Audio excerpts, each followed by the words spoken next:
إن الحمد لله إن الحمد لله نحمده ونستعينه ونستغفره ونؤمن به ونتوكل عليه ونعوذ بالله من شرور أنفسنا ومن سيئات أعمالنا من يهده الله فلا مضل له ومن يضلل فلا هادي له وأشهد أن لا إله إلا الله وحده لا شريك له وأشهد أن محمدا عبده ورسوله أرسله بالحق بشيرا ونذيرا فقد قال الله سبحانه وتعالى في كلام المجيد أعوذ بالله من الشيطان الرجيم يا أيها الذين آمنوا اتقوا الله حق تقاته ولا تموتن إلا وأنتم مسلمون يا أيها الذين آمنوا اتقوا الله وقولوا قولا سديدا يصلح لكم أعمالكم ويغفر لكم ذنوبكم ومن يطع الله ورسوله فقد فاز فوزا عظيما أما بعد فإن خير الحديث كتاب الله وخير الهدي هدي محمد صلى الله عليه وسلم وشر الأمور محدثاتها وكل محدثة بدعة وكل بدعة ضلالة وكل ضلالة في النار وبعد فأعوذ بالله من الشيطان الرجيم ربنا وابعث فيهم رسولا منهم يتلو عليهم آياتك ويعلمهم الكتاب والحكمة ويزكيهم إنك أنت العزيز الحكيم وقال سبحانه وتعالى لقد كان لكم في رسول الله أسوة حسنة وقال النبي صلى الله عليه وسلم إن الله اصطفى من ولد إبراهيم إسماعيل واصطفى من ولد إسماعيل بني كنانة واصطفى من بني كنانة قريشا واصطفى من قريش بني هاشم واصطفاني من بني هاشم أو كما قال النبي صلى الله عليه وسلم যাবতীয় প্রশংসা মহান আল্লাহ রাব্বুল আলামিনের জন্য যে রাব্বুল আলামিন আজকে রাজশাহী শিক্ষানগরী এর অন্যতম শিক্ষা প্রতিষ্ঠান তালাইমারি এই কেন্দ্রীয় দারুল উলুম দাখিল মাদ্রাসা সংশ্লিষ্ট কেন্দ্রীয় জামে মসজিদ জুমার দিন আজকে আমাদের সমবেত হওয়ার তৌফিক দান করেছেন সেই আল্লাহ সুবহানাহু ওয়া তাআলার প্রাণ উজাড় করে প্রশংসা আদায় করি আমরা সবাই বলি আলহামদুলিল্লাহ। দরুদ ও সালাম বর্ষিত হোক এই পৃথিবীর সর্বশেষ ও সর্বশ্রেষ্ঠ নবী ও রাসূল আহমদ মুহাম্মদ মুস্তাফা আমরা সকলে বলি সাল্লাল্লাহু আলাইহি ওয়াসাল্লাম। আমরা আজকে খুতবার আলোচ্য বিষয় সিরাতুন নবী পাঠের গুরুত্ব প্রয়োজনীয়তা এবং প্রিয় নবী সাল্লাল্লাহু আলাইহি সাল্লামের ধারাবাহিক তার জীবন স্টাডি করার একেবারে তার জন্ম এবং তার প্রাথমিক পর্যায়ের আলোচনা। যেহেতু রাসূল সাল্লাল্লাহু আলাইহি সাল্লামের পুরো 63 বছরের সোনালী জীবন দীর্ঘ ইতিহাস রয়েছে আমাদের জন্য, সেই ইতিহাস একদিনে এক খুতবায় শেষ হবে না। এই জন্য আমরা সংকল্পবদ্ধ হয়েছি যে আমরা আমাদের প্রিয় নবীর জীবনী নিয়ে ধারাবাহিক আলোচনা হওয়া দরকার। জীবনের আমরা অনেক কিছু শিখেছি, জেনেছি, পড়েছি, কিন্তু আমাদের সবচেয়ে বেশি যেটি জানা দরকার কোরআনের পরে আমাদের প্রিয় নবী সাল্লাল্লাহু আলাইহি সাল্লামের হিস্ট্রি তার জীবনী, তার জীবন প্রণালীগুলোকে আমাদের পর্যালোচনা করে শিক্ষা নেওয়া। সেই লক্ষ্যেই আমরা আজকের খুতবায় সেই বিষয়গুলো আলোচনার প্রয়াস পাবো ইনশাআল্লাহ। আল্লাহ তাআলার কাছে দোয়া করছি আল্লাহ রাব্বুল আলামিন যেন আমাদের এই আশা প্রত্যাশা যেন কবুল করেন, আমিন। এবং আমাদের জীবনে যেন রাসূল সাল্লাল্লাহু আলাইহি সাল্লামের আদর্শ শিক্ষা আমরা জীবনের আমরা প্রতিফলন ঘটাতে পারি এবং তার শাফাত পেয়ে পরকালে মুক্তি পাই, আল্লাহুম্মা আমিন। প্রিয় হাজিরিন, দেখুন আমরা কেন রাসূল সাল্লাল্লাহু আলাইহি ওয়াসাল্লামের সিরাত নিয়ে আলোচনা করব, অর্থাৎ জীবন কাহিনী, তার পুরো জীবনী নিয়ে আলোচনার স্টাডির প্রয়োজনীয়তা কেন? স্বাভাবিক প্রশ্ন হতে পারে যে কোনো বিষয়ে আলোচনা হলে এই আলোচনার টপিকসটা কেন আমরা উল্লেখ করছি, তার কিছু কারণ অবশ্যই থাকে। ঠিক আমরা রাসূল সাল্লাল্লাহু আলাইহি ওয়াসাল্লামের জীবন এবং তার জীবনী ইতিহাস নিয়ে, তার জন্মসন, তার জন্মের পূর্বের অবস্থা, তিনি কোন বংশ থেকে এসেছেন, তার আসার লক্ষ্যটা কি, এই কারণগুলো আমাদেরকে জানা দরকার এবং সেখান থেকে আমরা কিছু গুরুত্বপূর্ণ তথ্য খুঁজে পাবো ইনশাআল্লাহ।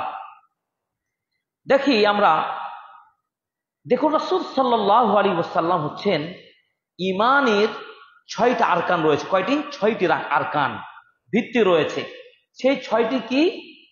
আমানতু বিল্লাহি ওয়া মালাইকাতিহি ওয়া কুতুবিহি ওয়া রুসুলিহি ওয়াল ইয়াউমিল আখিরি ওয়াল কদরি খাইরিহি ওয়া শাররিহি।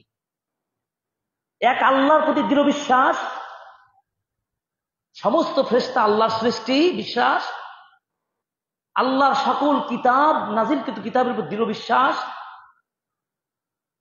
এবং আল্লাহর সমস্ত রাসূলগণ নবীগণ আমাদের পূর্ণ বিশ্বাস রাখতে হবে। পরকাল দিবসের প্রতি পূর্ণ বিশ্বাস, ভাগ্যের ভালো মন্দ তাকদীরের উপর বিশ্বাস, প্রত্যেকটার পূর্ণ বিশ্বাস মুখে যেমন বলবো, অন্তরে সুদৃঢ় বিশ্বাস করব এবং আমলে কাজে বাস্তবায়ন করব। এটাই হচ্ছে ঈমান। আর এইভাবে যে বিশ্বাস যারা করতে পারবে তারাই হলো প্রকৃত ঈমানদার। এই 6টি ভিত্তি ঈমানের, এই 6টি ভিত্তির একটি কি পেলাম? রুসুলহি, তার রাসূলগণকে। তার রাসূল যতগুলো এসেছেন আদম থেকে নিয়ে সর্বশেষ নবী রাসূল মুহাম্মদ সাল্লাল্লাহু আলাইহি ওয়াসাল্লাম পর্যন্ত, প্রত্যেকটা নবী রাসূলকে পূর্ণাঙ্গভাবে বিশ্বাস করে তাদের আদব, তাদের শিষ্টাচার, তাদের রেখে যাওয়া শিক্ষা, তাদের মিশন ভীষণ মুমিনদের পালন করা, মান্য করা ওয়াজিব। ইসলামের দৃষ্টিকোণ থেকে আমরা শেষ উম্মার অনুসারী, আমাদেরকে ফলো করতে হবে। বিশ্বাসের দিক থেকে প্রত্যেকটা নবী রাসূলকে বিশ্বাস করতে হবে। আদম, ইব্রাহিম, ইসমাইল, মূসা, নূহ, সুলাইমান, ইউসুফ, ইউনুস, হুদ, সালেহ, অসংখ্য নবী রাসূল রয়েছে। কিন্তু ধর্মীয় বিধান এই চূড়ান্ত পালন করার দিক থেকে, শরিয়া পালনের দিক থেকে আমরা বিধিবিধান পালনের ক্ষেত্রে কাকে মানব? মুহাম্মদ সাল্লাল্লাহু আলাইহি সাল্লাম। কারণ মুহাম্মদ সাল্লাল্লাহু আলাইহি সাল্লামকে বলা যায় খাতামুন নাবিয়্যিন, সর্বশেষ নবী ও রাসূল। সেই প্রিয় নবী ও রাসূল এর পুণ্য, তার জীবন, তার আদেশ, তার নিষেধ আমাদেরকে মান্য করা, এটা কি ওয়াজিব। এবং তাকে ভালোবাসা বিন্দু পরিমাণ, চুল পরিমাণ কমতি করার সুযোগ নেই। ঈমান থাকবে না, মুমিন হতে পারবেন না যদি ভালোবাসায় ন্যূনতম ত্রুটি থাকে আমাদের। আমার ভালোবাসা সবচেয়ে বেশি কাকে ভালোবাসি? আমার আব্বা আম্মাকে। আমি সবচেয়ে ভালোবাসি আমার সন্তান আদরের ছোট্ট বাচ্চাটাকে। আমি সবচেয়ে ভালোবাসি আমার আপন স্ত্রীকে। এমন যদি ভালোবাসা থাকে, এই ভালোবাসার কোনো মূল্য নেই যদি রাসূল সাল্লাল্লাহু আলাইহি সাল্লামকে চূড়ান্ত সর্বোচ্চ বেশি ভালোবাসা দেখাতে না পারি। তাকে ভালোবাসতে হলে তাকে জানতে হবে তিনি কেন এত ভালোবাসার পাত্র। এই জন্য তো আমাকে সিরাত জানতে হবে, এই জন্য আমাকে ইতিহাস জানতে হবে, আমাকে এর তাৎপর্য অনুধাবন করতে হবে, স্টাডি করতে হবে। রাসূল সাল্লাল্লাহু আলাইহি ওয়াসাল্লাম বলছেন, লা ইউমিনু আহাদুকুম হাত্তা আকুনা আহাব্বা ইলাইহি মিন ওয়ালিদি ওয়া ওয়ালাদি ওয়ান নাস আজমাইন। তোমাদের মধ্যে ততক্ষণ পর্যন্ত কেউ মুমিন হতে পারবে না যতক্ষণ পর্যন্ত আমি মুহাম্মদ রাসূল সাল্লাল্লাহু আলাইহি ওয়াসাল্লামকে তার বাবা মা, স্ত্রী, সন্তান, পৃথিবীর সকল ব্যক্তি বস্তু সবার চেয়ে বেশি ভালোবাসার পাত্র আমি না হব। বুঝতে পেরেছেন? তাহলে সবার যে এমনকি নিজের আত্মার চাইতেও ভালোবাসতে হবে। জীবন যদি চলে যায় নবীর সুন্নাহকে স্থাপন করার জন্য, নবীর ভালোবাসাকে প্রতিষ্ঠার জন্য আপনাকে লড়াই করতে হবে, সংগ্রাম করে আপনি শহীদ হয়ে যাবেন, তো রাসূল সাল্লাল্লাহু আলাইহি ওয়াসাল্লামের ভালোবাসায় কমতি করা যাবে না। ওমর রাদিয়াল্লাহু তাআলা আনহু পৃথিবীর দ্বিতীয় বৃহত্তম খলিফা, আমিরুল মুমিনিন। তিনি একদিন রাসূল সাল্লাল্লাহু আলাইহি ওয়াসাল্লাম বলেছেন, ইয়া রাসূলুল্লাহ, আমি আপনাকে পৃথিবীর সবার চাইতে ভালোবাসি, তবে আমার নিজের আত্মার চাইতে নয়। নিজের আত্মাকে কেউ দিবে? জীবনকে বাজি রাখবে? রাখতে পারে না। ওমর রাদিয়াল্লাহু তাআলা আনহুর এই কথা শুনে রাসূল সাল্লাল্লাহু আলাইহি ওয়াসাল্লাম বললেন, ওমর, তুমি মুমিন হতে পারো না। আশ্চর্য কথা, এত বড় সাহাবী, যেই সাহাবী রাস্তা দিয়ে চললে শয়তান পালিয়ে যায়, এত প্রভাবশালী খলিফা, খলিফাতুল মুসলিমিন, তাকে বলছেন তুমি মুমিন হতে পারো নাই। কিছুক্ষণ পরে ওমর রাদিয়াল্লাহু তাআলা আনহু বুঝতে পারলেন কারণটা কি, আমি এখন মুমিন হতে পারলাম না, মানে ভালোবাসার কত আমার কি ঘাটতি রয়েছে, কি অভাব রয়েছে। তিনি পরক্ষণে বুঝেই বললেন, ইয়া রাসূলুল্লাহ, আমি পৃথিবীর সবার চাইতে, এমনকি আমার নিজের আত্মার চাইতেও আপনাকে সবার আগে ভালোবাসি। তখন রাসূল সাল্লাল্লাহু আলাইহি ওয়াসাল্লাম বলছেন, আল আন আনতা মুমিন, এখন তুমি মুমিন হতে পারলে। সুবহানাল্লাহ। বলেন তো, আমরা কি সেই ভালোবাসা দিতে পেরেছি? সেই ভালোবাসায় কি আমাদের হৃদয়ে কান্না হয়? সেই নবীর প্রতি ভালোবাসা যদি ভক্তি থাকতো, তাহলে কি আমি কি সুন্নাহ বিরোধী কাজ করতে পারি? আমি বেনামাজি থাকতে পারি? আমি কি অহেতুক পাগলামি কাজে, অন্যায় কাজে, দুর্নীতির কাজে, খারাপ কাজে, মানুষ হত্যা, অভাবীকে অন্ন না দেওয়া, যত কিছু নেগেটিভ দিক রয়েছে এগুলো করতে পারি কি? কিভাবে আমি সুন্নাহকে কিভাবে আমি ভায়োলেট করছি? আমরা রাসূল সাল্লাল্লাহু আলাইহি ওয়াসাল্লাম সুন্নাহ কি দাঁড়িয়ে রাখা না? কিসের ভালোবাসা দেখাচ্ছি? রাসূল সাল্লাল্লাহু আলাইহি ওয়াসাল্লামের সুন্নাহ শুধু জুমার দিন নামাজ পড়া আর ঈদের দিনে নামাজ পড়া। কই মুসল্লি আজকে জায়গা নাই, জায়গা এখানে ফাঁকা। এখনই যদি বলা হতো রাজশাহীতে আজকে বাদরতলাতে প্যাকেট বিরিয়ানি দেওয়া হবে, অমুক নেতা আসবে, এখানে জায়গা দিতে পারতেন না, রাস্তা ব্লক হয়ে যেত, হতো না? কার ভালোবাসায়? দুনিয়ার ভালোবাসায় আপনি একটা প্যাকেটের, একটা খাবারের ভালোবাসায় আপনার রাস্তা এলাকা ভর্তি হয়ে যায়, জনস্রোত হয়ে যায়। আর জুমার দিন হচ্ছে কি মুমিনদের ঈদের দিন, নবীর ভালোবাসা থাকতো, সকাল সকাল এসে মসজিদের প্রথম কাটাতে শুরু করি, গং গং করে মসজিদ ভর্তি হয়ে যেত। কাকে ভালোবাসা শিখে যাচ্ছেন একটু চিন্তা করে দেখেন। এই সামান্য দুনিয়াতে আমাদের নবী পর্যন্ত বাঁচেন নাই। সবাইকে একদিন চলে যেতে হবে এই দুনিয়া ছেড়ে। এই জন্য আমাদের আদর্শের শ্রেষ্ঠ নবী ও রাসূলকে এতটাই ভালোবাসতে হবে, ওয়ামা আরসালনাকা ইল্লা রাহমাতাল লিল আলামিন। আল্লাহ বলছেন, আমি আপনাকে দুনিয়ার গোটা বিশ্ববাসীর জন্য রহমত স্বরূপ প্রেরণ করেছি। সুবহানাল্লাহ।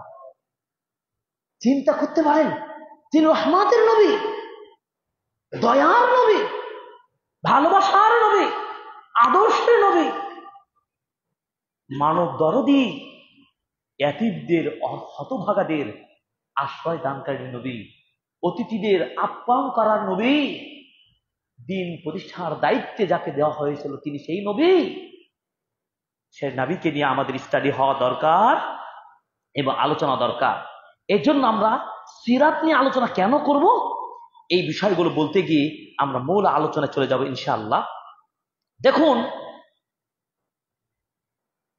আমরা সৌদি আরবে মদিনা বিশ্ববিদ্যালয়ে পড়তে গিয়ে আমরা একটা বই পড়েছিলাম, মুখতাসার সিরাতুন নবী, সংক্ষিপ্ত রাসূল সাল্লাল্লাহু আলাইহি সাল্লামের জীবনী। আসলে সংক্ষিপ্ত নয়, প্রায় 250 পৃষ্ঠা, আরবি টু আরবি।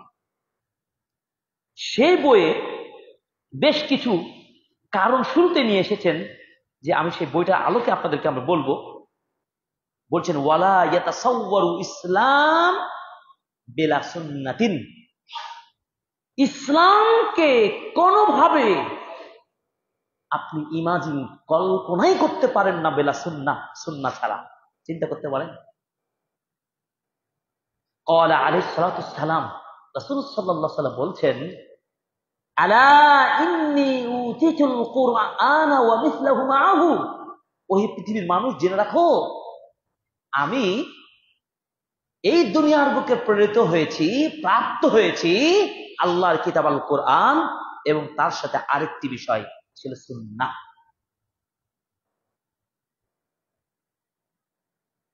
আলা ইউশিকু রাজুলুন ইয়ানসানিয়া শাবআনান আলা আরিকাতিহি, সাবধান, এমন একটা সময়ের প্রেক্ষাপট হবে, পেট পূর্ণ, শান্তিতে, আরামে, আয়েশে পালঙ্গের উপর পা তুলে কিছু লোক বলবে, ঘোষণা দিবে, আলাইকুম বিল কোরআন, হে বাংলার মানুষেরা শোনেন, হে পৃথিবীর মানুষ শোনেন, তোমরা কোরআনটা ভালো করে বুঝেন, কোরআনটা পড়েন। কোরআনের মধ্যে যা হালাল পাবে ততটুকুই হালাল হিসাবে জানবে, কোরআনে যতটুকু হারাম বলা হবে ততটুকুই হারাম বলে জানবে। এছাড়া আর কিছুই তোমরা এদিক ওদিক ডানে বাম তাকালে ভ্রান্ত হয়ে যাবে, ভ্রষ্ট হয়ে যাবে। কে বলছেন এই কথাটা? আল্লাহর নবী বলে গেছেন আজ থেকে 1450 বছর আগে এই ধরনের সময়ের প্রেক্ষাপটের সূচনা হবে। অর্থাৎ এক শ্রেণীর মানুষেরা উদ্ভব হবে, তারা শুধু বলবে কি, শুধু বলবে তোমরা কোরআন পড়ো, কোরআন মানো, কোরআনের সংগ্রাম, সুন্নাহ সংগ্রাম না। সুন্নাহকে তুলে ধরবেই না, হাদিসকে তুলে ধরবেই না, সুন্নাহর প্রয়োজন নাই, কোরআনে যা আছে তাই মানবো, কোরআন মানলেই মুক্তি। ভালো করে বুঝেন, কিন্তু খুবই বৈজ্ঞানিক চিন্তা দর্শন রয়েছে। আহমদের হাদিস 17,174 নম্বর হাদিসটি, এইভাবে রাসূল সাল্লাল্লাহু আলাইহি ওয়াসাল্লাম ভবিষ্যৎবাণী করেছেন এমন শ্রেণীর মানুষ আসবে। তাহলে বোঝা গেল কি, সুন্নাহ ছাড়া ইসলামের কল্পনাই করা যায় না। হালাল হারাম তো দূরের কথা, সুন্নাহ, হাদিস তথা রাসূল সাল্লাল্লাহু আলাইহি ওয়াসাল্লামের পুরো তার লাইফ, তার স্টাডি, তার জীবন সিরাত জানা, চেনা, মানা ছাড়া আপনি শুধু কোরআন স্টাডি করবেন, কোরআনের বিধানের মধ্যে সীমাবদ্ধ থাকবেন, আপনি ইসলাম কল্পনাই করতে পারবেন না। হাজার উদাহরণ দিতে পারবো। ইসলাম 5টি পিলার ভিত্তির উপর প্রতিষ্ঠিত, কালেমা, নামাজ, রোজা, হজ, যাকাত। হজ্জের বিধানটা চিন্তা করেন, কোরআনে শুধু বলে দেওয়া হয়েছে তোমরা হজ করো। সামর্থ্যবান ব্যক্তিরা কিভাবে হজ করবে, কোথায় থেকে করবে, কোন জায়গায় কি কাজ করবে, কিছু বর্ণনা আছে? কিচ্ছুই আপনি পাবেন না। কোরআনের আল্লাহর বিধান, এটা কি টাইটেল, শিরোনামগুলো আল্লাহ তাআলা বেঁধে দিয়েছেন, আর এর বিস্তৃত বর্ণনা, মডেল সরাসরি রাসূল সাল্লাল্লাহু আলাইহি ওয়াসাল্লাম। তাহলে সুন্নাহর বাইরে যেতে পারবেন? আপনি যেই ঘরানারই মুসলিম হন না কেন, যে আকীদার মুসলিম হন না কেন, যেই পরিবেশেই আপনি বসবাস করেন না কেন, সুন্নাহ ছাড়া কোন ধরনের ইসলামকে ইমাজিন করা যাবে, কল্পনা করা যাবে? অসম্ভব। এই জন্য রাসূল সাল্লাল্লাহু আলাইহি ওয়াসাল্লাম বলেছেন, খুযু আন্নী মানাসিকাকুম, তোমরা আমার কাছ থেকে হজ্জের বিধানগুলো শিখে নাও, জেনে নাও, এরপর হজ করো। প্র্যাকটিক্যাল হজের বিধানগুলো না শিখে গেলে আপনি পারবেন না। কোথাতে শিখবেন? হাদিস থেকে শিখতে পারবেন। তার সুন্নাহ ছাড়া জানা যাবে? আল্লাহ কোরআনে বলছেন, ইদা কুমতুম ইলাস সালাতি ফাগসিলু উজুহাকুম, তোমরা যখন সালাত আদায়ের নিয়ত করবে, ইচ্ছা পোষণ করবে, তোমরা উজু করে মুখ হাত ধুয়ে নাও, কনুইগুলো ধুয়ে নাও, পা গুলো ধুয়ে নাও, মাথা মাসা করো, কোরআনের সূরা মাইদা। কিন্তু কিভাবে উজুটা পূর্ণাঙ্গ করবে এর ডিটেলস কি কোরআনে বর্ণনা করে দেওয়া হয়েছে?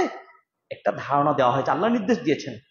এর বাস্তব সিফাতুল উজু, উজুর পদ্ধতিগুলো পয়েন্ট টু পয়েন্ট রাসূল সাল্লাল্লাহু আলাইহি ওয়াসাল্লাম হাদিসে দেখিয়ে দিয়েছেন। সে হাদিস আপনাকে স্টাডি করতে হবে। এই হাদিসকে স্টাডি করতে হলে রাসূল সাল্লাল্লাহু আলাইহি ওয়াসাল্লামের জীবনী নিয়ে, তার পুরো লাইফ স্টাইল নিয়ে অনুসরণ এবং চর্চা করতে হবে এবং খুঁজে খুঁজে বের করে সুন্নাহটাকে, সঠিক সুন্নাহটাকে বাস্তবে প্রতিফলন ঘটাতেই হবে। যদি এই চিন্তা আপনি পোষণ করতে না পারেন, লাস্তাল মুমিন, আপনি মুমিন হতে পারেন না, অসম্ভব মুমিন না, যতই আপনি নেতা হন। আমি বুঝতে পেরেছি। এই জন্য রাসূল সাল্লাল্লাহু আলাইহি সাল্লামের সম্পর্কে কোরআনুল কারীম সূরা আহজাবের চূড়ান্ত বাণীটা একটু মনে করুন। আউযু বিল্লাহি মিনাশ শাইতানির রাজীম। লাকাদ কানা লাকুম ফি রাসূলিল্লাহি উসওয়াতুন হাসানাহ। আর তোমাদের জন্য অবশ্যই রয়েছে উত্তম আদর্শ রাসূল সাল্লাল্লাহু আলাইহি সাল্লামের পুরো লাইফের, তার জীবনের মধ্যে, তার আমলের মধ্যে। আল্লাহু আকবার। তার রাসূল সাল্লাল্লাহু আলাইহি সাল্লামকে স্টাডি করা কি জরুরি না? আমরা ব্যক্তি স্টাডি নিয়ে ব্যস্ত, কোন সাহিত্যিক নিয়ে ব্যস্ত, কোন দার্শনিক নিয়ে ব্যস্ত। আপনার ফিলোসফি খুঁজে থাকেন এই সমস্ত ব্যক্তিদের, খুঁজেন, কোন বাধা নেই, কিন্তু মূল ফিলোসফি, দর্শন, রিলিজন, ধর্ম, চিন্তা, চেতনা, সমাজনীতি, অর্থনীতি, পারিবারিক নীতি, রাষ্ট্রনীতি, শাসন, সুশাসন, সব কিছুই মেড বাই মুহাম্মদ সাল্লাল্লাহু আলাইহি সাল্লাম, রাসূল সাল্লাল্লাহু আলাইহি সাল্লাম থেকে পাওয়া। এটি আপনি বুঝতে হবে। এই ভালোবাসা যদি আপনি ক্রিয়েট করতে না পারেন, অসম্ভব আপনি মুমিন দাবি করে কোনো লাভ হবে না। হাজার আপনি উমুকের বেটা তুমুক, মুহাম্মদ বিন খালিদ, খালিদ বিন উমুক, হাজার মুসলিম নাম ধারণ করে কোনো লাভ হবে না। প্রিয় হাজিরিন, যে কথা বলে চাচ্ছি, সিরাত, রাসূল সাল্লাল্লাহু আলাইহি সাল্লামের সিরাত নিয়ে স্টাডি করে আমাদের জীবনের আলোকিত জীবন খুঁজে বের করতে হবে রাসূলের জীবনী স্টাডির মধ্যে, তার অনুসরণ করার মাধ্যমে। এই জন্য রাসূল সাল্লাল্লাহু আলাইহি সাল্লাম বলেছেন, কুল্লু উম্মতি ইয়াদখুলুনাল জান্নাহ। বুখারী হাদিস, আমার উম্মতের সবাই জান্নাত যাবে। একটা হাদিস আপনাকে জান্নাত জাহান্নাম নিশ্চিত করে দিচ্ছে।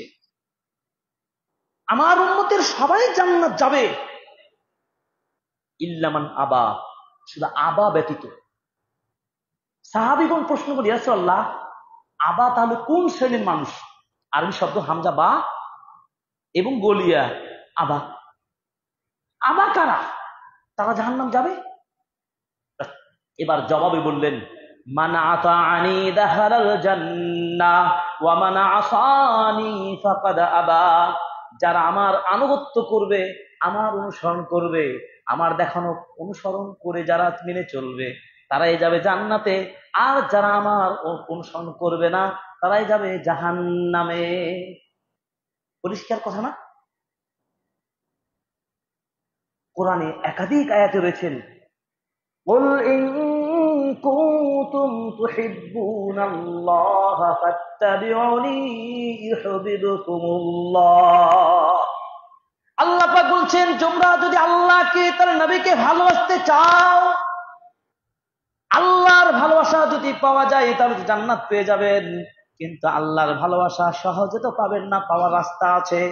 আল্লাহ সে কথা বলেছেন, আমাকে ভালোবাসতে যদি চাও, আমার জান্নাত পেতে চাও, হয়ে উম্মার লোকেরা, পৃথিবীর মানুষেরা, আমার নবী মুহাম্মদ সাল্লাল্লাহু আলাইহি সাল্লামের অনুসরণ তুমি করো। তার রাসূল সাল্লাল্লাহু আলাইহি সাল্লামের অনুসরণের মাধ্যমে কি আল্লাহর ভালোবাসা পাওয়া যাবে? আর আল্লাহকে ভালোবাসা মানে আল্লাহকে খুশি করা। আল্লাহকে খুশি করতে পারলে কি হবে? জান্নাত আমার আপনাদের নিশ্চিত। হাউজে কাউসার পাবেন সেই কিয়ামতের ময়দানে। যারা রাসূল সাল্লাল্লাহু আলাইহি সাল্লামের পূর্ণ অনুসরণ করবেন, তার হাদিস অনুযায়ী আমল করবেন। মনে রাখতে হবে, শুধু হাদিস নয়, আমরা কিন্তু বারবার বলছি কোরআন। রাসূল বললেন কি হাদিস, কোরআন এবং হাদিস প্রাপ্ত হয়েছি, এই কোরআন এবং হাদিসের পূর্ণ অনুসরণ করার চেষ্টা করবেন। আপনাকে বলছি না যে শতভাগ আপনাকে আজকে থেকে মানতে হবে। কি করবেন? ট্রাই ও চেষ্টা করতে থাকবেন আপনি দিনকে পালন করার জন্য। চেষ্টা করতে থাকবেন আপনি দিনটাকে আপনার শরীরের মধ্যে, আমলের মধ্যে ইনপুট করতে থাকবেন। দেখবেন যে আল্লাহ তাআলা চেষ্টা করে বলবেন যে, দেখো আমার বান্দা আজকে জননবদিনের বক্তব্য শুনে সুন্নাহ ইসলাম পালন করা শুরু করে দিয়েছে। আল্লাহ বান্দার প্রতি দয়া করবেন, রহমত দিবেন, এবং এই খুতবা শুনে আল্লাহ তাকে হেদায়েত করে দিবেন। বলুন আলহামদুলিল্লাহ। আল্লাহ কবুল করেন, আমিন আমিন ইয়া রাব্বাল আলামিন। এভাবে ইমাম মালিক রাহিমাহুল্লাহ বলেছেন, as-sunnatu সাফিনাতুন নূহ আলাইহিস সালাম। সুন্নাহ হলো কি? নূহ নবীর নৌকা। এই যে পদ্মা নদী দেখছেন না, নৌকা থাকে, এই নৌকা চড়ে ওই পারে যাওয়া যায়, এই প্রান্ত থেকে ওই প্রান্ত যাওয়া যায়। রাসূল সাল্লাল্লাহু আলাইহি সাল্লামের সুন্নাহকে বলা হয়েছে কি? নূহ নবীর নৌকার মতো। যারাই নৌকায় উঠবে, আরোহণ করবে, তারাই মুক্তি পাবে। যারাই নৌকায় না চড়ে হেলাম দিয়ে পার হওয়ার চেষ্টা করবে, তারা কি ডুবে যাবে না? কত দূর যাবে?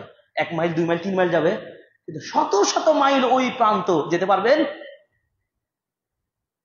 কারণ নূহ নবীর নাজাত পেয়েছিলেন তার কওমের লোকেরা কারা? যারা উনার নৌকাতে উঠার সুযোগ পেয়েছিলেন। কারা সুযোগ পেয়েছিলেন? যারা নূহ নবীর দাওয়াতটাকে গ্রহণ করেছিলেন। নূহ আল্লাহর নবী ও রাসূল, তার আদর্শকে সেই সময়ের উম্মার লোকেরা মেনে নিয়েছিলেন। তাই আল্লাহ তাআলা তাদেরকে মুক্তির জন্য নৌকায় ওঠার সুযোগ দিয়েছিলেন। তারাই ডুবন্ত থেকে, মরে যাওয়া থেকে, হালাক হয়ে যাওয়া থেকে আল্লাহ তাদেরকে বাঁচিয়ে দিলেন। আজও পর্যন্ত যদি এই শেষ উম্মার লোকেরা যদি নাজাত খুঁজতে চায়, মুক্তি পেতে চায়, তাহলে সুন্নাহর নৌকায় আপনি উঠতেই হবে। ক্লিয়ার? সুন্নাহকে ভায়োলেট করে দূরে সরে দিয়ে শুধু কোরআনের স্লোগান দিবেন, নো। ভালো করে বুঝেন, রাজশাহী শিক্ষানগরীর প্রিয় মুসল্লি ভাইরা এবং খুবই ভালোবাসার আপনার আমার, কেন বলেন তো? আপনাদের এই যে তালাইমারি দারুল দাখিল মাদ্রাসা, আমি ছাত্র 2009 সালের। আপনাদের এই অলিতে গলিতে আমি থেকেছি, পরীক্ষা দিয়েছি, পড়েছি। আমাদের শ্রদ্ধেয় ওস্তাদ প্রিন্সিপাল মাওলানা গোলাম পীর নুরি হাফিজাহুল্লাহ, তার সরাসরি ছাত্র, তারা আমাদের শিক্ষা দিয়েছেন। আর এই জায়গায় পড়েছি, আপনাদেরকে চিনি, জানি। আমার ভালোবাসাটা বলার তো বেশি দাবি রাখি। আপনাদেরও নেওয়ার সুযোগ আছে, আমার কাছ থেকে নিবেন, ছেলে মনে করে, ভাই মনে করে। আর আমি আপনাদেরকে শক্ত করে বলি আর আদর দিয়ে বলি, খুব ভালো করে নেওয়ার আপনারাও নিবেন। এই রাজশাহী শহরের একটা পরিচিত জায়গা আপনারা, তালাইমারির একেবারে বিশ্ববিদ্যালয়ের রুয়েট এবং রাবির পার্শ্ববর্তী এলাকার আপনারা। আপনাদেরকে আমরা বলতে চাই, খুবই সতর্কতা অবলম্বন করুন, খুব সতর্ক হয়ে যান। শিক্ষিত এবং সর্বপেশাজীবী মানুষ, প্রিয় ভাইয়েরা, একটা শ্রেণীর মানুষের উদ্ভব হয়েছে বাংলাদেশে, তারা খ্রিস্টান বানানোর চেষ্টা করছে। ভালো করে বুঝেন, বাংলাদেশে এই যে একটা সময়ে রাজনৈতিক অবস্থার প্রেক্ষিত পরিবর্তন হয়েছে না, এই প্রেক্ষিতে আরো তারা উপচে পড়েছে। তারা, আমাদের অনেক মানুষ আছে দিনের খাবার জোগাড় করতে পারে না, এমনও তো আছে।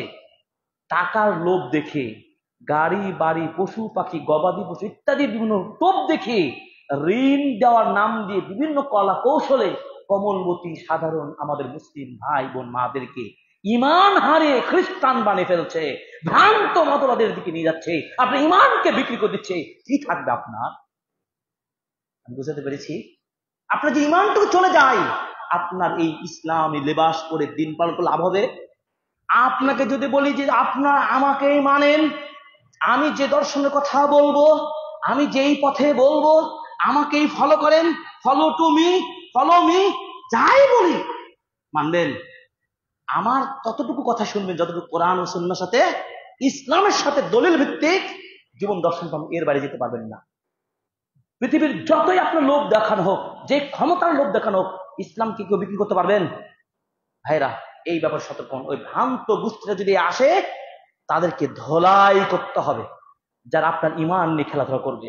এই জন্য বলেছি, রাসূল সাল্লাল্লাহু আলাইহি সাল্লামের ভালোবাসা ছাড়া, তার দেওয়া সুন্নাহ ইসলাম ছাড়া, তার রেখে যাওয়া হাদিস ছাড়া, তার রেখে যাওয়া কোরআন ছাড়া আপনার মতাদর্শ কালো অন্ধকারের কথাই আমি বিশ্বাসী হতে পারি না। বিদায় হজ্জের ভাষা রাসূল সাল্লাল্লাহু আলাইহি সাল্লাম বললেন কি, তারাকতু ফীকুম আমরাইন লান তাযিল্লু মা তামাসসাকতুম বিহিমা কিতাবাল্লাহ সুন্নাত রাসূলিহি। হে উম্মার লোকেরা, তোমাদের কাছে দুইটা বস্তু রেখে যাচ্ছি, কোরআন এবং হাদিস। যারা এই দুইটাকে আঁকড়ে ধরে থাকবে, ততদিন পৃথিবীর কোন শক্তি, কোন লোভ, ক্ষমতা আপনাকে ধূলিসাৎ করতে পারবে না, ধ্বংস করতে পারবে না, পথভ্রষ্ট করতে পারবে না, ইমান বিক্রি করতে পারবে, হারাতে পারবে না।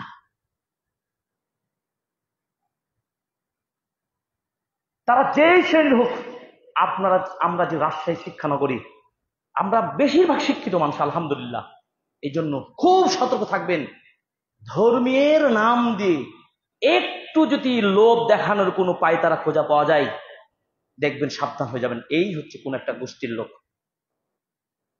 আর যেটা রাজনৈতিক দর্শন, যা রাজনীতি করে, প্রকাশ্যে রাজনীতি করে আমাদের দেশে, এটা ভিন্ন কথা। যেটা রাজনীতি আছে সেটা পরিষ্কার রাস্তায় রাস্তায় নেমে যা করে, যেভাবে করে, রাজনীতির ভিন্ন বিষয়। কিন্তু ধর্মীয় যারা কাজ করেন, আমরা আলিম ওলামা আপনাদের সন্তান, আমরা আপনাদেরকে দাওয়াত দিচ্ছি কোরআন হাদিস দিয়ে, ইসলামের দিকে, নামাজের দিকে, কোরআনের দিকে, হাদিস স্টাডির দিকে, বুখারীর দাস, মুসলিমের দাসের দিকে। আপনারা এগুলোকে অ্যাকসেপ্ট করবেন, কারণ এটা হচ্ছে আপনার ধর্মের প্রাণ। কিন্তু আপনার যদি বলি যে চাচা চলেন অমুক জায়গায় যেতে হবে, অমুকটা আমাদেরও আছে, আপনার কি খাবার দাবার সমস্যা, কি কিছু টাকা মেরে দিলাম ইত্যাদি, সেখানে সমস্যা। সন্দেহ থেকে সাবধান, এটি সতর্ক হয়ে যাবেন। দেখুন, আমি যে কথা বলতে চাচ্ছিলাম, যে ইসলামকে কল্পনাই করতে পারবেন না সুন্নাহ ছাড়া, যেটি সিরাত বেদগুন বলেছেন। ওয়াকাদ আররাফা সালাফুস সালেহ আহমিয়াতাস সিরা আন-নববিয়্যাহ, পূর্বের ইমাম সালাফগণ খুব ভালো করে বুঝতে পেরেছেন যে সিরাতুন নববী, নবীর সিরাত স্টাডি করার গুরুত্বটা কত বেশি। এই জন্য তারা সিরাতকে স্টাডি এত ব্যাপক হারে করতেন। তারা যুদ্ধ বিগ্রহ শুরু করেনি, সকল বিষয়ে তারা গভীরভাবে গবেষণা করে রাসূল সাল্লাল্লাহু আলাইহি ওয়াসাল্লামের আদর্শ খুঁজে বের করে তারা আমল করতেন। আল্লাহ তাআলা সেই সালাফদের মধ্যে অন্যতম একজন সালাফ বলছেন, সালাফ মানে বোঝানো পূর্বপুরুষ, সালাফ মানে কি পূর্বপুরুষ, সালে মানে সৎ, বিদ্বান, বিজ্ঞ, আমাদের পূর্বপুরুষগণ, সেটা সাহাবীগণ, সাহাবীর পরে তাবেঈগণ, তাবেঈগণ, পরবর্তী ইমামগণ, যেভাবে পর্যায়ক্রমে চলে আসে। আজকে 2025 সাল, 1447 হিজরি, এই যে পুরো আমাদের পূর্বপুরুষরা চলে গেছেন, তারা, তাদের মধ্যে একজন কে ছিলেন? জাইনুল আবিদিন আলী ইবনুল হুসাইন ইবনু আলী ইবনে আবি তালিব রাদিয়াল্লাহু তাআলা আনহু। তিনি বলছেন, কুন্না নুআল্লিমু মাগাজিয়া রাসূলিল্লাহ সাল্লাল্লাহু আলাইহি ওয়াসাল্লাম কামা নুআল্লিমু সূরাতা মিনাল কুরআন। আমরা মানুষকে রাসূল সাল্লাল্লাহু আলাইহি ওয়াসাল্লামের যুদ্ধের নিয়ম নীতিগুলো পর্যন্ত শিক্ষা দিতাম, যেমন ভাবে কোরআনের সূরাগুলোকে মানুষকে শিক্ষা দিতাম। এটা দ্বারা কি বোঝা যায়? তারা নবীজির জীবনের প্রত্যেকটা দিক বিভাগ তারা গবেষণা করে পর্যালোচনা করে শিক্ষা নিতেন। এমনকি যুদ্ধ বিগ্রহ যে নীতিগুলো ছিল, সমর নীতি, রাষ্ট্রীয় নীতি, আমরা নিজেদের মধ্যে স্টাডি করতাম। তার মানে সিরাত নিয়ে, জীবন নিয়ে, তার জীবন কাল নিয়ে আমরা পর্যালোচনা করতাম। তাহলে তাদের দর্শনকে যদি ফলো করি, তাহলে আমাদেরকে শিখতে হবে কি হবে না? সেগুলো খুতবার মাধ্যমে, সেমিনারের মাধ্যমে, বইপত্র পড়ার মাধ্যমে, আলোচনার মাধ্যমে, শিক্ষা প্রতিষ্ঠানের মাধ্যমে আমাদেরকে শিখতে হবে, জানতে হবে। ইমাম জুহরি রাহিমাহুল্লাহ, তিনি হচ্ছেন 124 হিজরিতে মৃত্যুবরণ করেছেন। কুতুবু সিত্তা হাদিস সংগ্রহকারী ইমামদের মধ্যে, বর্ণনাকারীদের মধ্যে তিনি হচ্ছেন শীর্ষ পর্যায়ে প্রথম। তিনি বলছেন, ফি ইলমিস সিরাহ ইলমুদ দুনিয়া ওয়াল আখিরাহ, সিরাত বিষয়ে জ্ঞান অর্জন করা মানে দুনিয়া এবং আখিরাতের সব জ্ঞান অর্জন করে ফেলেন। সুবহানাল্লাহ, বুঝেননি আমার মনে হয় কথাটা? মানে সিরাত মানে কি? জীবনী হিস্ট্রি, সোজা কথাই, চলার পথ, জীবন চলার পথ। রাসূলুল্লাহ সাল্লাল্লাহু আলাইহি ওয়াসাল্লামের জীবন চলার পথ, দীর্ঘ 63 বছর লাইফ স্টাইল নিয়ে, জীবন ধারা নিয়ে যদি পর্যালোচনা যদি করা যায়, তাহলে একজন এই উম্মতির মুহাম্মদীর লোকের জন্য, উম্মার লোকের জন্য দুনিয়ার এলেম, পরকালের এলেম, সব এলেম সে জেনে যাবে। সুবহানাল্লাহ। মানে আমাদের নবী ছাড়া কি আমাদের কিছু আছে? আর আমাদের নবী তো সবকিছুর মডেল। তাকে যদি আমরা ভাবি, তাকে নিয়ে চিন্তা করি, তার খাওয়া কেমন, তার চলা কেমন, তার পরিবার পারিবারিক নীতি কেমন, সামাজিক নীতি কেমন, বিচার কার্যালয় কেমন, তার কৃষি, ক্ষেত খামার, ব্যবসা বাণিজ্য, চাকরি বাকরি, তার নেতৃত্ব ভূমিকা কেমন ছিল, শাসন ব্যবস্থা কেমন ছিল, অসহায়দেরকে কিভাবে তিনি আপ্যায়ন করতেন, অতিথিকে কিভাবে বরণ করে নিতেন, সকল বিষয়ে আমরা রাসূল সাল্লাল্লাহু আলাইহি ওয়াসাল্লামের কি আদর্শ খুঁজে পাই, তাহলে তো সকল নলেজ থট আমরা পেয়ে যাব। এটাই হচ্ছে বলছেন কে? ইমাম জুহরি রাহিমাহুল্লাহ। একজন সাধারণ ব্যক্তির উক্তি নয়। ইমাম জুহরি, যিনি হাদিস সংগ্রহকারী বর্ণনাকারীদের মধ্যে প্রথম হাদিসকে সংকলন শুরু করে দেন। জমা করেন শ্রেষ্ঠ ইমামদের প্রথম ইমাম তিনি ইমাম জুহরি, তিনি ওই কথা বলছেন। ঠিক অনুরূপ ভাবে ইসমাইল ইবনে মুহাম্মদ ইবনে সাআদ ইবনে আবু ওয়াক্কাস তিনি বলছেন, কানা আবি ইউআল্লিমুনা আল মাগাজি ওয়াস সারায়া, আমার বাবা আমাদেরকে যুদ্ধ বিগ্রহ নীতিগুলো, এই ইতিহাসগুলো পর্যন্ত শিক্ষা দিতেন। আমি কথাগুলোতে প্রমাণ দিতে চাচ্ছি যে সেই সময়ও সিরাত স্টাডি করা হতো, আজকেও স্টাডি করতেই হবে, এটা ছাড়া কল্পনা করা যাবে না। আমি কথা বোঝাতে চাচ্ছি। কিন্তু প্রশ্ন থাকতে পারে, গাজওয়া কি এবং সারিয়া কি?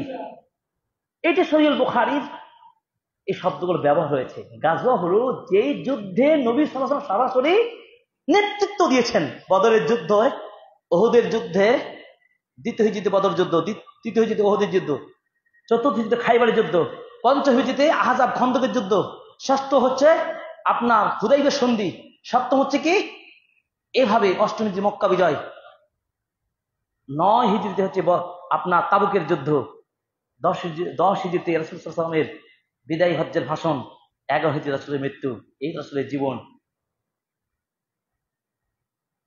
13 বছর মক্কায়, 10 বছর কি মদিনায়।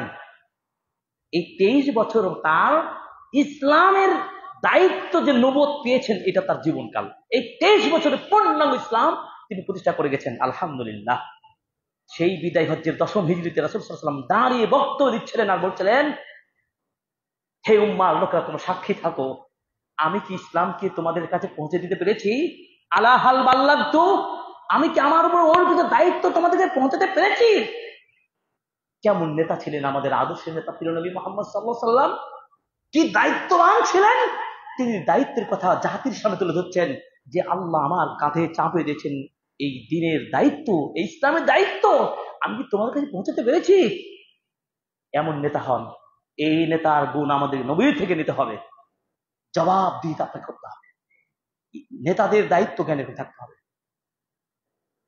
সবাই সেই সাক্ষী রেখে বলেছিলেন, নাম হে নবী, আপনি আপনার দায়িত্ব পূর্ণাঙ্গ ভাবে আমাদের কাছে পৌঁছে দিয়েছেন, ইসলাম। বলুন আলহামদুলিল্লাহ।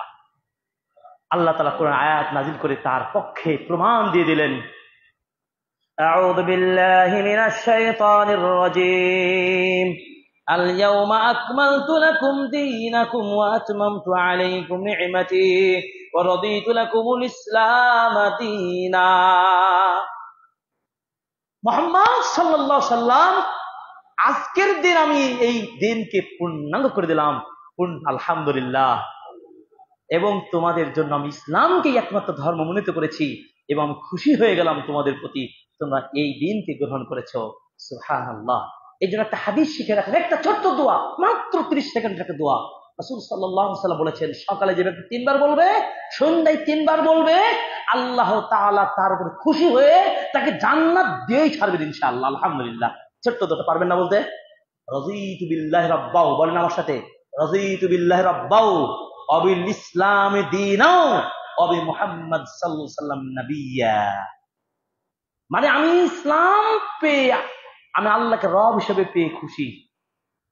রাযীতু বিল্লাহি রাব্বাও অবিল ইসলাম দীনা, আমি ইসলাম ধর্মের একজন অনুসারী হয়ে আমি প্রাউড, আমি আল্লাহর প্রতি খুশি হয়ে গেছি ইসলামটা পেয়ে, আর আমার নবীকে পেয়েও আমি ধন্য খুশি হয়েছি।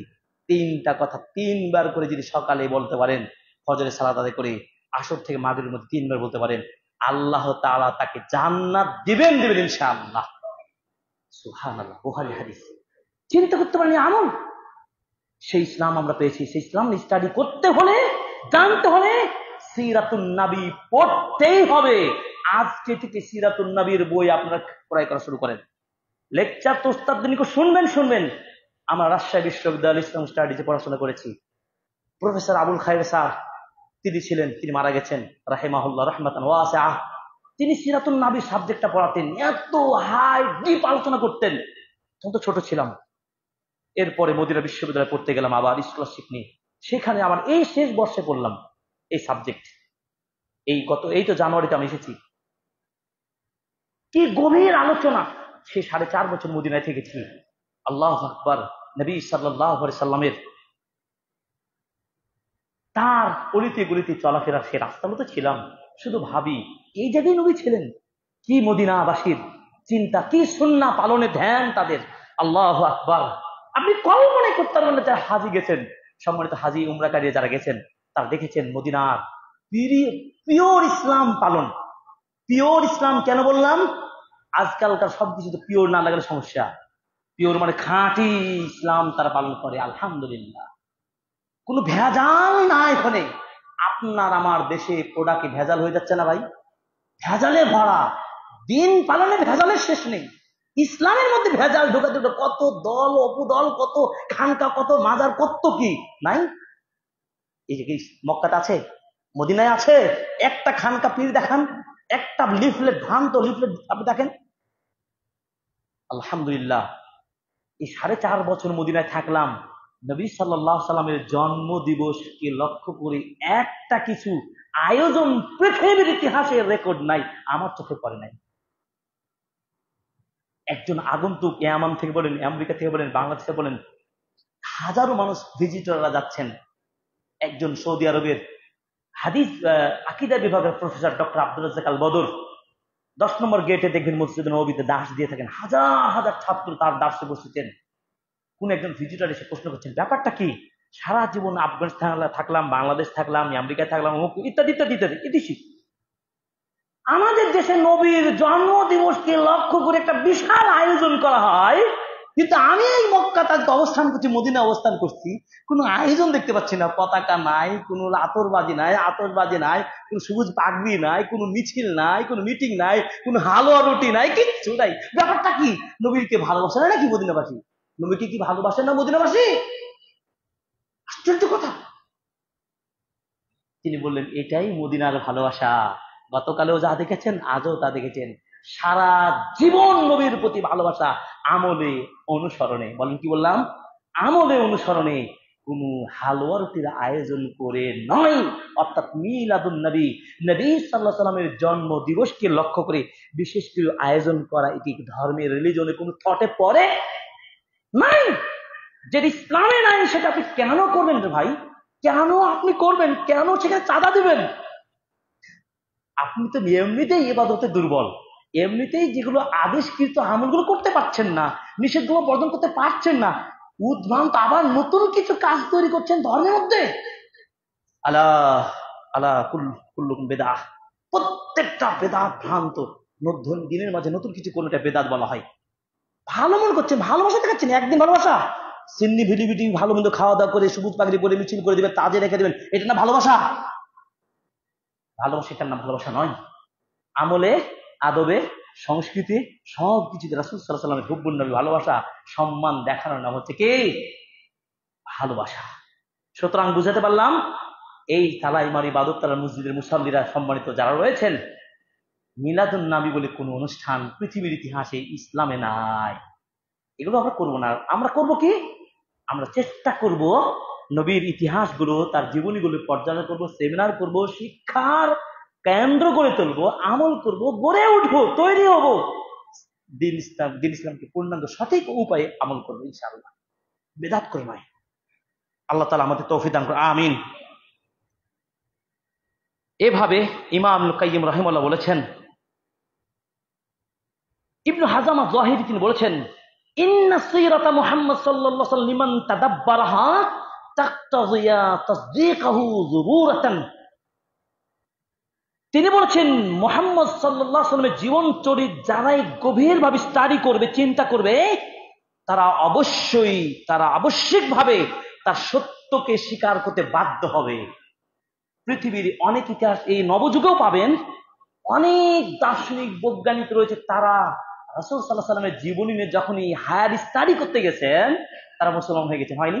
অনেক খ্রিস্টান, অনেক কাফের রাসূল সাল্লাল্লাহু আলাইহি ওয়াসাল্লামের জীবনী নিয়ে যখন পর্যবেক্ষণ করতে গেছেন, তারা মুসলমান হয়ে গেছেন।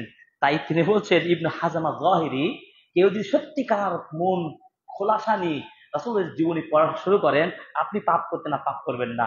আপনি দুর্বল ছিলেন, দুর্বল ইমান আর থাকবে না, ইমানটা আপডেট হয়ে যাবে। বলুন আলহামদুলিল্লাহ, আলহামদুলিল্লাহ, আল্লাহু আকবার।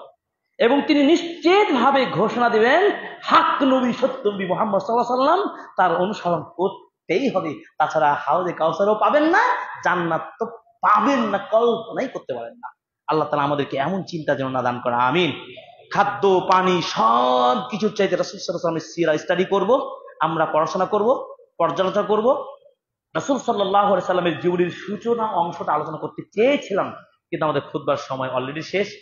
আমরা আগামীতে আপনার ধারাবাহিক আলোচনা করব। শুধু আপনাদের স্টাডি, সিরাত স্টাডি করার গুরুত্ব তুলে ধরলাম। কেন করব, এই সুন্নাহর প্রয়োজন কেন আছে, এই বিষয়গুলো শুধু আপনাদের টাচ দেওয়ার চেষ্টা করলাম।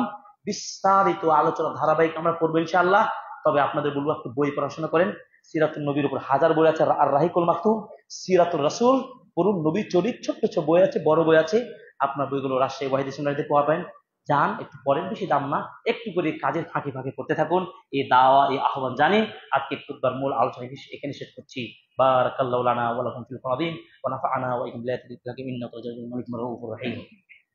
ইন্নাল হামদুলিল্লাহ ওয়াহদা ওয়াসসালাতু ওয়াসসালামু আলা রাসূলিল্লাহ ওয়া আলা আলিহি ওয়া সাহবিহি ওয়া মাওলা মাবাদ। হে আল্লাহ, আমাদের ক্ষমা করে দিন, আমিন।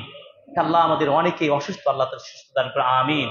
হে আল্লাহ, আমাদের অনেকের বাবা মা মারা গেছেন, আত্মীয় স্বজন, আল্লাহ তাদের সকলকে তুমি ক্ষমা করে দাও, আমিন। হে আল্লাহ, এই তালাইমারি বাদুরতলা মোড়ের কত পরিবার পরিজন রয়েছেন, বিভিন্ন অভাবে কষ্টে রয়েছেন, আল্লাহ সবার অভাব দূর করে দাও, আমিন। আল্লাহ, আমাদের যুব সমাজ, আমাদের মুরব্বী সকলকে তুমি দিনের উপর কবুল করে নাও, আমিন।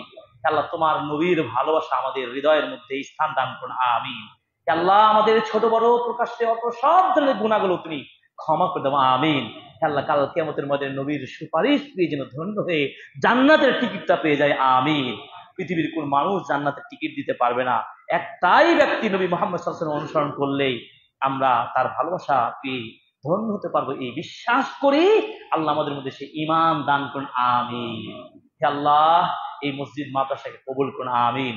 আপনাদের এই মুসল্লি প্রত্যেকের জন্য দোয়া করতে মন খুলে আল্লাহ আমাদের হৃদয়কে প্রশস্ত করে দাও, আমিন। হে আল্লাহ, আমাদের ঈমান দ্বারা পরিপূর্ণাঙ্গ ঈমান দান, আমিন। মৃত্যুর সময় যেন কালেমা পড়ে তাওহীদের উপর যে মৃত্যু হয়, আমিন আমিন ইয়া রাব্বাল আলামিন। হে আল্লাহ, বাংলাদেশটাকে সোনার দেশে কবুল করো, আমিন। এই রাজশাহী সুন্দর নগরীটাকে আল্লাহ হেফাজত করো, আমিন।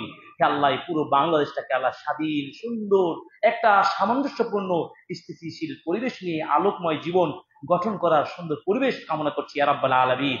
হে আল্লাহ, সব ধরনের যে ষড়যন্ত্র, খারাপি, সবকিছু থেকে এই সমাজটাকে তুমি হেফাজত করো, দেশ রক্ষা করো, আমিন। হে আল্লাহ, তোমার রহমত নাজিল করে দাও দেশের মধ্যে, দেশের মানুষের মধ্যে, আমিন।